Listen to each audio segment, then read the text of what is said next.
Bonjour Stéphane.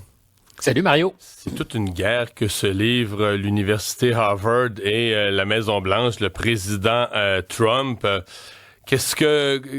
Comment les gens peuvent comprendre les enjeux derrière ça? Parce que je sais que la pensée majoritaire au Québec, c'est que puis il y a un côté épouvantable à ce que la politique rentre dans l'universitaire, mais en même temps, moi, la politique est rentrée dans l'universitaire avant, là, en imposant le mouvement woke jusqu'à un certain point.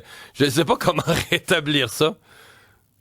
Alors, c'est une affaire complexe, sinon que c'est en train effectivement de devenir une bataille symbolique de ceux qui choisissent de résister au rouleau compresseur de Donald Trump et ceux qui ne résistent pas. Ça avait été testé avec une autre université prestigieuse, Columbia, qui elle est sise à New York, qui a un fonds de dotation de 14 milliards de dollars, alors que celle de Harvard est de 53 milliards de dollars.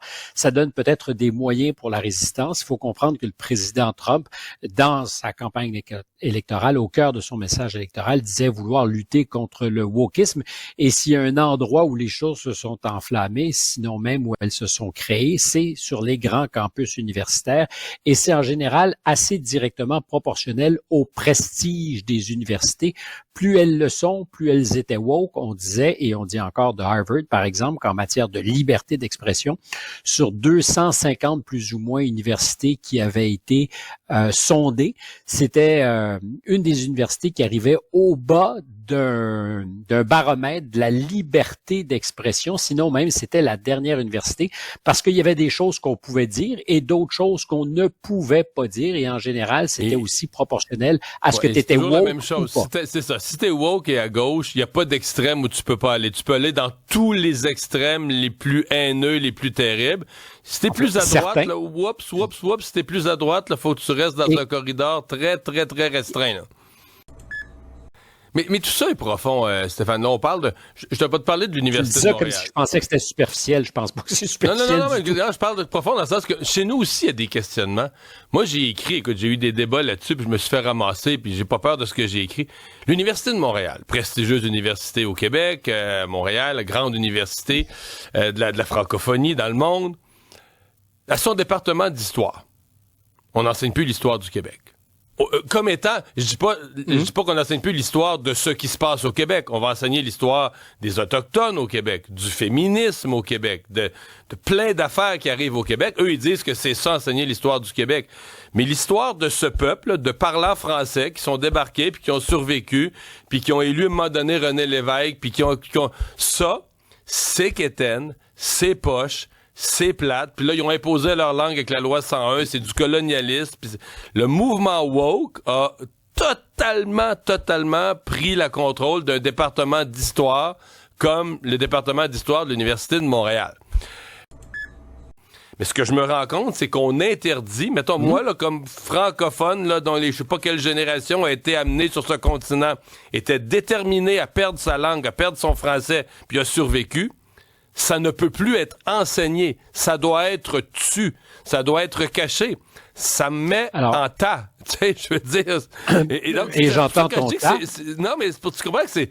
Quand je dis que c'est profond, c'est ce que je veux dire, c'est qu'un peu partout, les milieux universitaires, là, c'est pour moi, le wokisme, c'est un ouragan. C'est pas juste que ça s'est imposé, ça a pris sa place. Un ouragan, il arrache tout sur son passage. Là, après le passage, il reste rien, là. Il reste plus de bâtiments. Tu comprends? On devra absolument parler demain, parce que c'est de ça dont il s'agit. En France, des prisons prises d'assaut, attaquées à la Kalachnikov, des gardiens de prison, des agents de la pénitentiaire dont les voitures brûlent à leur domicile, dont les maisons sont taguées. C'est une attaque frontale sur l'état de droit, sur l'appareil de justice, probablement menée par les narcotrafiquants.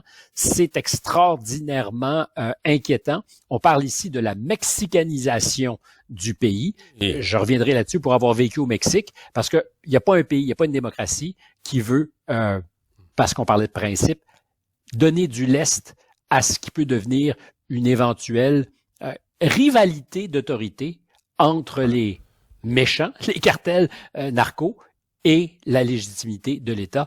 On parle de ça et on le vit ici en France. On en parlera demain. Le pouvoir parallèle des bandits, oui. On se parle de ça demain. Merci Stéphane. Ouais, fait que nous autres, on est dans le camp de anybody but Carney. Idéalement Ouais. PPC. Ben ouais, moi Carney, ça me terrifie je trouve ça extrêmement terrifiant pour la liberté d'expression. Ben, nous deux, on s'en va en prison si Carney est élu. Ben, Comme en Angleterre. Ben, c'est ça que je disais à mon père, justement. Là, c'est ça, ma Qu'on blonde a était dit, là, c'est- arrête, tu vas y On faire a peur, dit mais c'était j'ai les peur. 3 dernières années. Ben, moi aussi, j'ai peur. J'en parle à ma blonde, j'ai peur. Puis, sérieusement, si Carney est élu, on boit plus, on sort plus, on va pas au restaurant, on pile, là. Et qu'en fait, là, il y a une dynamique qui est en train de s'amorcer. Pour vous donner un autre exemple en parlant de la jeunesse, il y a en Angleterre, pour la première fois depuis le XVIe siècle, les catholiques sont en train de dépasser les anglicans. Et cette tendance, ce renversement de tendance La historique, première fois depuis quand, vous dites? Parce que c'est depuis important. le XVIe siècle. Ah oui, c'est énorme. Oui, c'est énorme depuis que l'Église d'Angleterre a été créée. Et en fait, ce renversement de tendance est porté là aussi par la jeunesse. Je crois que c'est par les 18-25 ans ou les 18-35 ans. Donc on voit qu'il y a quand même un mouvement de fond en faveur du catholicisme et qui marque vraiment la jeunesse. Donc on peut quand même penser que on est peut-être en début d'un nouveau cycle de retour à la foi et qui peut s'expliquer, alors on l'a dit bien sûr par la recherche de sens, mais aussi par Oui. toutes les attaques qu'a subi le christianisme et le catholicisme. Je pense que peut-être beaucoup de jeunes qui ont vu la cérémonie des JO l'été dernier ont peut-être compris qu'il y avait des choses qui se passaient de ce point de vue-là. Et puis aussi, il faut pas se cacher de ce phénomène, c'est aussi l'islamisation croissante de nos sociétés qui pousse aussi beaucoup de jeunes peut-être en réaction à se tourner miroir, oui. vers un sacré, vers une religion, on va dire, authentiquement occidentale ou française, qui est le Qui leur catholicisme. correspond mieux, qui est plus de leur identité. Oui, c'est vrai qu'il y a aussi cette histoire. Moi, je sais que je connais des jeunes chrétiens qui m'en parlent, qui nous disent C'est vrai que l'immigration a bondi ces dernières années. Si on regarde la courbe de la croissance de la population canadienne, elle s'emballe après la pandémie. On parle de presque 3,5 millions de personnes de plus entre 2021 et 2024. Et c'est pas dû à un baby boom, c'est presque exclusivement l'augmentation de l'immigration qui explique cette croissance-là. Ça inclut notamment les réfugiés, les travailleurs étrangers et les étudiants étrangers temporaires. They rob you blind and you thank them for it. That's a tragedy. That's a scam. That's why I'm saying this right now. Americans, you don't need a tariff. You need a revolution. For decades, your government and oligarchs only ship your job to China. Not for diplomacy, not for peace, but to exploit cheap laborers. And in the process, they hollow out your middle class, crash your working class, and told you to be proud while they sold your future for profit. And yes, China made money, but we used it to build roads, lift millions out of poverty, fund healthcare, raise living standard. We reinvested in our people. My family also benefited from it. What did your oligarchs do? They bought yachts, private jets, and mansions with golf course driveways. They manipulate the market, dodge tax, and poured billions into endless wars. And you get stagnated wages, crippling healthcare costs, cheap dopamine, debt, and flagged wave poverty made in China while they pick your pocket. For 40 years, both China and the United States benefit from the trade, the manufacturing, but only one of us use that wealth to build. This isn't China's fault. This is yours. You let this happen. You let the oligarchs fit your lies while they made you fat, poor, and addicted. Now they blame China for mess they made. I don't think so. I don't think you need another tariff. You need to wake up. You need to take your country back. I think you need a revolution. Voilà, comme promis, personne à charge, Volodymyr Zelensky.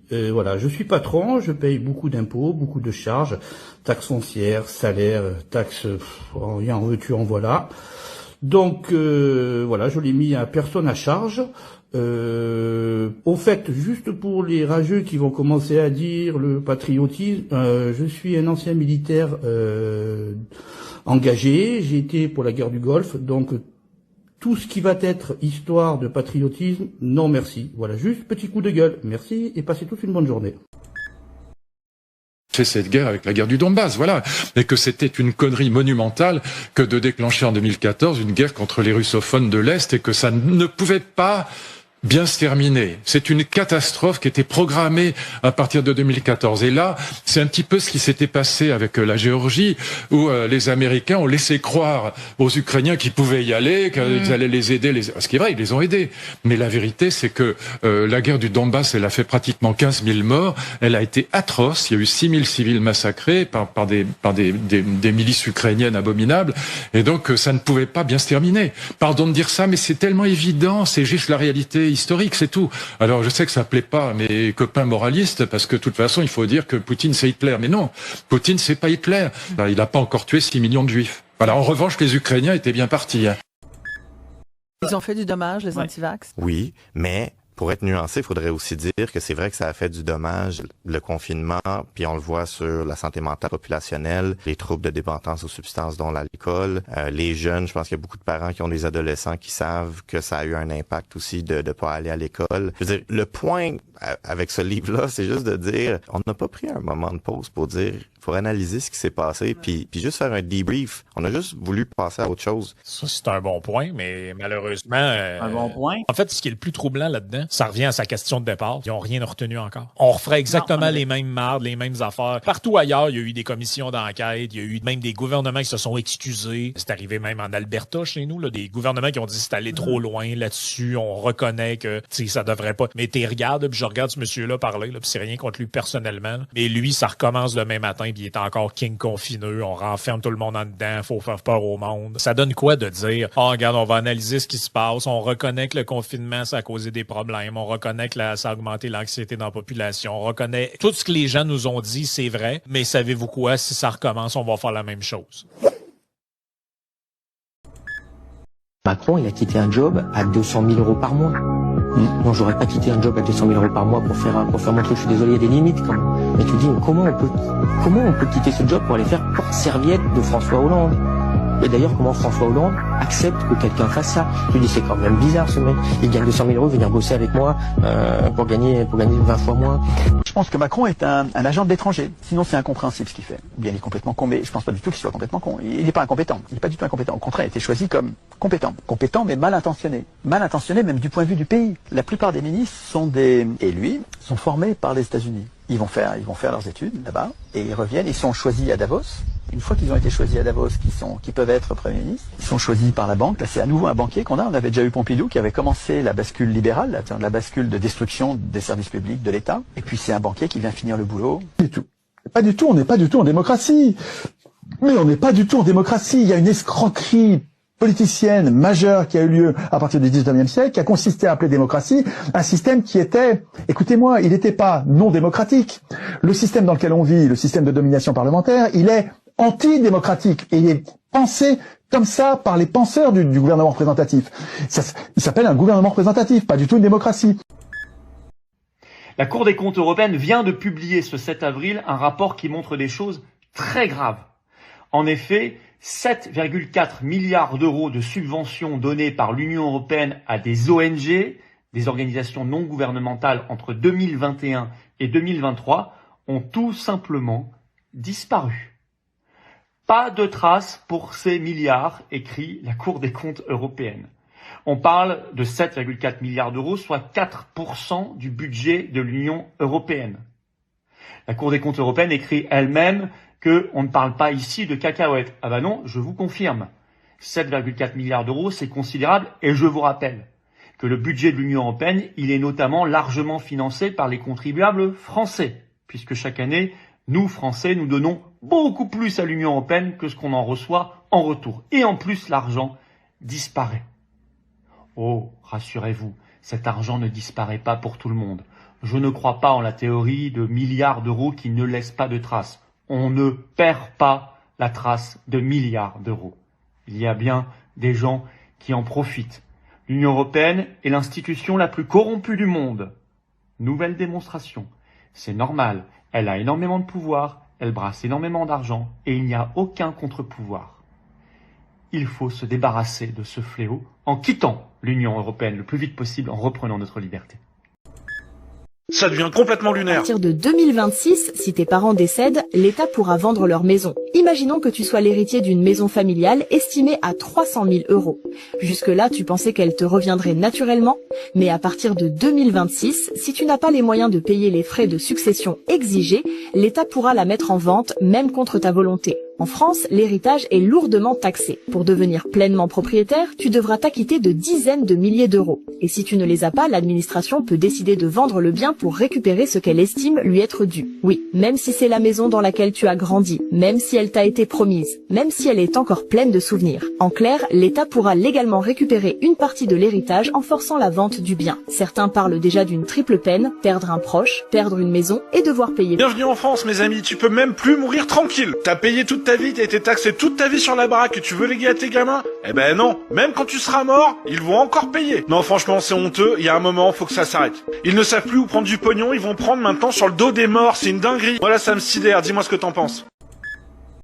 This, to me, seems to be another scheme to just get as much taxpayers' money as possible and funnel it into private, globally operating companies, just as it was with the despicable mRNA injections, right? Right. And to be quite honest, when you look up the definition of fascism, that's exactly what that is.